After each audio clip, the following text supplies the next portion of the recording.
नमस्कार विद्यार्थियों, मैं Mahendra fast and last study YouTube पर आपका हार्दिक स्वागत करता हूं।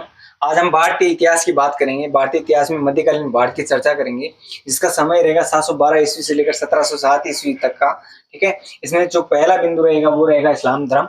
इस्लाम धर्म एकेश्वरवाद में विश्वास करता है, यानी ईश्वर एक है ऐसा मानता है। ठीक है, जो अरबी भाषा है, इस अरबी भाषा में इसको अल्लाह शब्द या अल्लाह की संज्ञा दी गई है। जो फारसी भाषा है, इस फारसी भाषा में इसको खुदा कहा जाता है। इस्लाम धर्म है, इस इस्लाम धर्म को मानने के लिए 5 स्तंभों से गुजरना पड़ता है। इन 5 स्तंभों को मानना ही पड़ता है, वो ही सच्चा मुसलमान होता है। नहीं तो वो यानी हिंदू हो सकता है या कोई और धर्म से संबंधित हो सकता है। तो जो मुसलमान है, वो असली जो मुसलमान होगा, उसको कलमा पर विश्वास करना पड़ेगा। कलमा का मतलब है कि जो ईश्वर है वो ईश्वर एक है ऐसा मानना पड़ेगा उसको। ईश्वर के अलावा, इस एक ईश्वर के अलावा कोई और दूसरा है नहीं। ठीक है, और एक दिन में उसको 5 बार क्या करनी पड़ेगी, नमाज पढ़नी पड़ेगी। ठीक है, रमजान का जब महीना आएगा तो रमजान के महीने में उसको रोजा रखना पड़ेगा। ठीक है, साथ ही साथ जीवन में एक बार, यानी जीवन में एक बार अपने सारे सांसारिक जो मोह माया है, इस मोह माया को छोड़कर उसे हज यात्रा करनी पड़ेगी। हज यात्रा का मतलब मक्का से लेकर मदीना तक की जो यात्रा है, उस यात्रा को उसको करना पड़ेगा, यानी हज यात्रा करनी पड़ेगी। जो अंतिम बात है वो है, यानी एक सच्चा मुसलमान वो है जिसे मतलब जीवन में उसे क्या करना पड़ेगा, एक बार जकात देना पड़ेगा। जकात देना पड़ता है। ठीक है, जकात का मतलब होता है कर। ठीक है, तो ये कर देना पड़ेगा, और कर भी ऐसा देना पड़ेगा यानी गुप्त दान।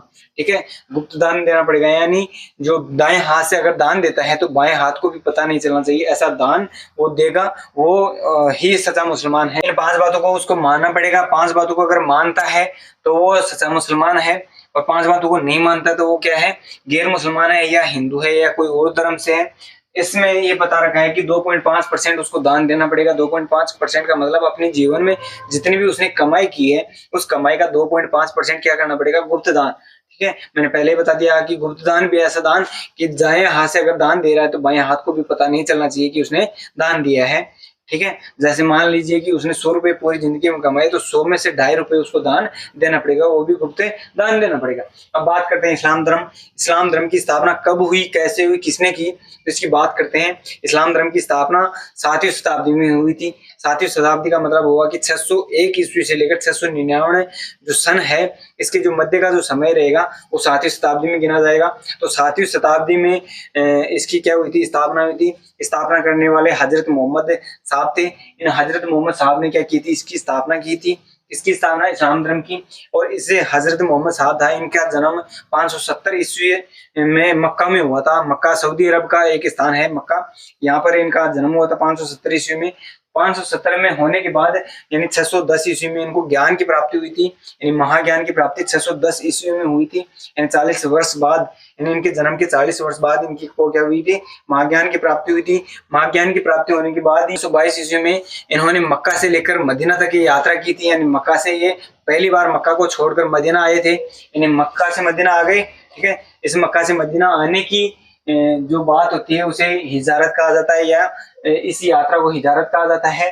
इसी जो साल, यानी ये जो साल है 622 ईस्वी में इन्होंने मक्का को छोड़ा था और मदीना में आए थे, इस साल को हिजरी संवत कहा जाता है। यानी हिजरी संवत की जो शुरुआत हुई थी 622 ईस्वी में हुई थी, और इसकी जो देन थी वो किसको देन थी, हजरत मोहम्मद साहब को थी। ठीक है, 632 ईस्वी में इनकी मृत्यु हो गई थी। कब हुई थी, 632 ईस्वी में इनकी मृत्यु हो गई, हजरत मोहम्मद साहब की मृत्यु हो गई।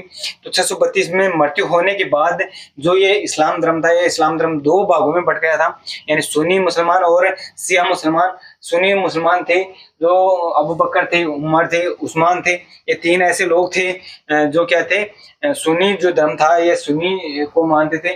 शिया में अली थे जो इन हजरत मोहम्मद साहब थे, इन हजरत मोहम्मद साहब के ये दामाद थे, यानी इनकी पुत्री, इनकी क्या हुई थी, शादी हुई थी किससे, अली से।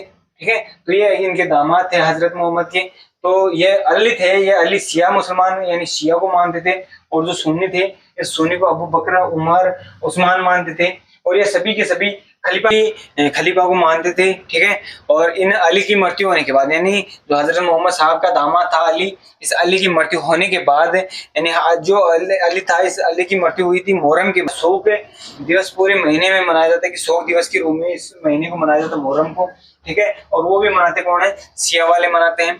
और शिया और जो सुन्नी में विवाद हो गया था, विवाद उत्पन्न हो गया था, इसको खत्म करने के लिए एक सूफी संगठन आया था।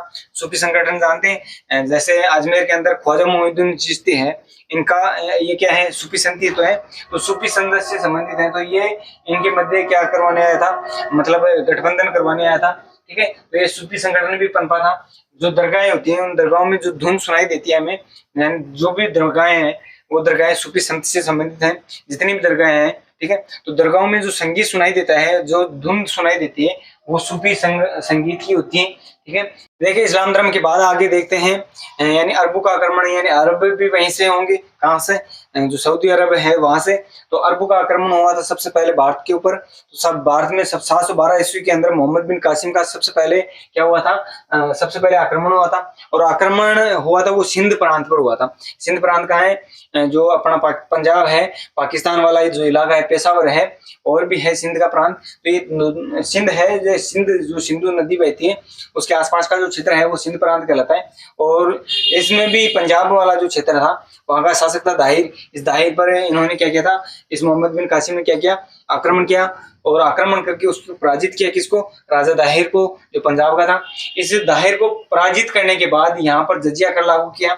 जजिया कर गैर मुसलमानों से लिया जाता है, यानी हिंदुओं से या और भी कोई धर्म है उनसे लिया जाता है, यानी मुसलमानों को छोड़कर सभी से क्या लिया जाता है, क्या कौन सा कर लिया जाता है, जजिया कर लिया जाता है। जिनकी जो जकात कर है वो दिया जाता है, जजिया कर लिया जाता है, जकात कर दिया जाता है, ठीक है। 2.5% क्या दिया था, गुप्त दान दिया था, मतलब बाएं हाथ को भी पता नहीं चला था कि दाएं हाथ ने दान दिया है, ठीक है। और इसमें क्या है, लिया जाता है, यानी गैर मुसलमान जितने भी लोग हैं उनसे क्या लिया जाता है, जजिया कर लिया जाता है। इन्होंने ब्राह्मणों को छोड़ा था, यानी मोहम्मद बिन कासिम था, इसने ब्राह्मणों को छोड़ा था। और ब्राह्मणों से जो कर लेने वाला आएगा वो तुगलक वंश का फिरोज शाह तुगलक आएगा। इस फिरोज शाह तुगलक ने क्या लिया था, सबसे पहले ब्राह्मणों से जजिया कर लिया था। भारत में सर्वप्रथम सोने के जो सिक्के चलाने का जो श्रेय जाता है, या सिक्के चलाए थे, किसने चलाए थे, मोहम्मद बिन कासिम ने चलाए थे, क्योंकि भारत को सोने की चिड़िया कहा जाता था, ठीक है। सोने के जो सिक्के चलाने का जो श्रेय जाता है किसको जाता है, मोहम्मद बिन कासिम को जाता है। सोने के जो सिक्के थे उनको दिरहम कहा जाता है। सर्वाधिक जो सोने के सिक्के चलाए थे वो कुषाणों ने चलाए थे। जब कुषाण पढ़ेंगे, ठीक है, जिनमें भी कनिष्क है, इस कनिष्क को पढ़ेंगे तो उन्होंने सबसे ज्यादा सोने के सिक्के चलाए थे। जबकि शुरुआत किसने कर दी, मोहम्मद बिन कासिम ने कर दी थी, जिसको क्या कहा जाता है, दिरहम कहा जाता है। सोने की खजूर की खेती करने का जो श्रेय जाता है ये जाता है मोहम्मद बिन कासिम को। खजूर की खेती के साथ साथ बात करते हैं ऊंट पालन की, यानी ऊंट पाला गया था, ठीक है। साथ ही साथ अरबी जो घोड़े थे, ये अरबी घोड़े लेकर आया था कौन, मोहम्मद बिन कासिम, ठीक है। तो ये पहला आक्रमण कौन किसका हुआ था, अरबों की ओर से हुआ था। आगे जो आक्रमण होगा वो होगा तुर्कों के ओर से। जो तुर्क थे वो अफगानिस्तान में थे, और अफगानिस्तान का भी एक स्थान था गजनी। इस गजनी से ये तुर्क आए थे। वंश था, ये यामिनी वंश था। इस यामिनी जो वंश का संस्थापक रहा था वो रहा था अलब्दिन। इस अलब्दिन का एक गुलाम था सुबुक्दीन, और सुबुक्दीन का पुत्र था महमूद गजनवी, ठीक है। सुबुक्दीन था, इस सुबुक्दीन ने सबसे पहले भारत के ऊपर क्या किया था, तुर्कों की ओर से, इनकी ओर से, तुर्कियों की ओर से सुबुक्दीन ने सबसे पहले क्या किया था, आक्रमण किया था। और जो मोहम्मद गजनवी था, इस मोहम्मद गजनवी ने भारत के ऊपर 17 बार क्या किए हैं, आक्रमण किया है। 17 बार किसने किया है, मोहम्मद गजनवी ने किया है। जिसका जो पहला जो आक्रमण था वो 1000 ईस्वी में था, ठीक है। 1000 ईस्वी से पहले किसने, 712 ईस्वी में किसने किया था, मोहम्मद बिन कासिम ने कर दिया था, अरबों की ओर से। ये तुर्कों की ओर से, तुर्कियों की ओर से कब था, 1000 ईस्वी में था। और 1000 ईस्वी में कहाँ किया था, उसी सिंध प्रांत है जो पेशावर में, पेशावर कहाँ है, वर्तमान समय में पाकिस्तान में। तो पहले 1947 से पहले का बात कर रहे हैं हम, ठीक है। तो जो पेशावर है, इस पेशावर का एक शासक था जयपाल। इस जयपाल के विरुद्ध इसने क्या किया था, लूटपाट की थी। लूटपाट करके ये चला गया था। लेकिन अगले ही साल 1001 ईस्वी में इसी जयपाल को इसने पराजित किया और उसके धन को लूटा। लूटने के साथ साथ ही यहाँ की मूर्तियां थी, इन मूर्तियों को भी क्या किया, इसने तोड़ दिया या उनको खंडित कर दी गई, ठीक है। इसलिए इसको मूर्ति भंजक कहा जाता है। तो आपको क्वेश्चन आता है कि मूर्ति भंजक किसे कहा जाता है, तो मूर्ति भंजक किसे कहेंगे आप, महमूद गजनी को कहेंगे, यानी मूर्ति भंजक इन मूर्तियों को तोड़ने वाला। अगला है 1006 ईस्वी में। 1006 ईस्वी में इसमें नगरकोट का जो हिमाचल प्रदेश में, यहाँ पर इसने लूटपाट की थी। 1008 ईस्वी में जयपाल का पुत्र आनंदपाल था। इस आनंदपाल को पराजित किया किसने, महमूद गजनी ने। बात करते हैं 1014 ईस्वी में। 1014 ईस्वी में इसने जो महादेव का मंदिर था स्थानेश्वर, जो हरियाणा में पड़ता है, यहाँ पर है, यहाँ की महादेव मंदिर था, इसमें महादेव मंदिर को इसने लूटा था। साथ ही साथ यहाँ के जो चक्र स्वामी भगवान श्री कृष्ण की मूर्ति थी इसको खंडित कर दिया था।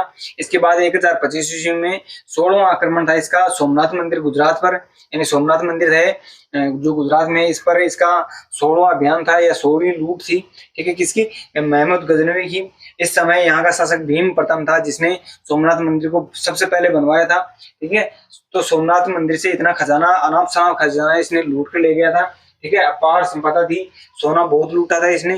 कहाँ से? सोमनाथ मंदिर से, जो फेमस रहा है 1025 का जो 16वां क्या था इसका अभियान था। इस 16वें अभियान को ये वापस गुजरात से राजस्थान होके, पंजाब वगैरह होके गजनी वापस जा रहा था, गजनी अफगानिस्तान में जा रहा था।